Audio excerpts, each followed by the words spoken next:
Welcome to market hunter. Trading ചെയ്യുമ്പോൾ consistent ആയ ഒരു റിട്ടേൺ അല്ലേ നമ്മൾ ആഗ്രഹിക്കുക?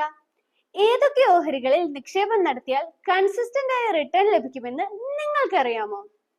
അങ്ങനെ ചില നിഫ്റ്റി 50 സ്റ്റോക്സ് നമുക്ക് നോക്കിയാലോ.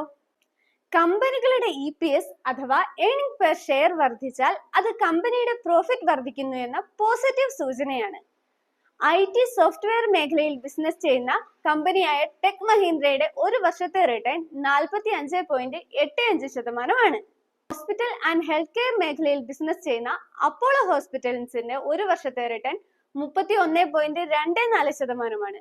ഹോസ്പിറ്റലുകൾക്ക് പുറമെ ഫാർമസികൾ, ക്ലിനിക്കുകൾ, ടെലിമെഡിസിൻ, വിദ്യാഭ്യാസ സ്ഥാപനങ്ങൾ തുടങ്ങിയവയും കമ്പനിക്ക് സ്വന്തമായുണ്ട്.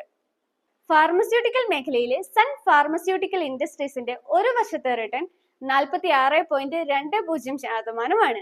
IT സോഫ്റ്റ്വെയർ മേഖലയിലെ പ്രമുഖനായ വിപ്രോയുടെ ഒരു വർഷത്തെ റിട്ടേൺ 42.95%. വെൽ നോൺ NBFC ആയ ശ്രീറാം ഗ്രൂപ്പിന്റെ ഒരു വർഷത്തെ റിട്ടേൺ 52.08%. എനിവേ, സ്റ്റോക്ക് മാർക്കറ്റിനെ പറ്റിയുള്ള സംശയങ്ങൾക്കായി നിങ്ങൾക്ക് എന്നെ വിളിക്കാവുന്നതാണ്. എന്റെ നമ്പർ ഞാൻ താഴെ കൊടുക്കുന്നു. Call now.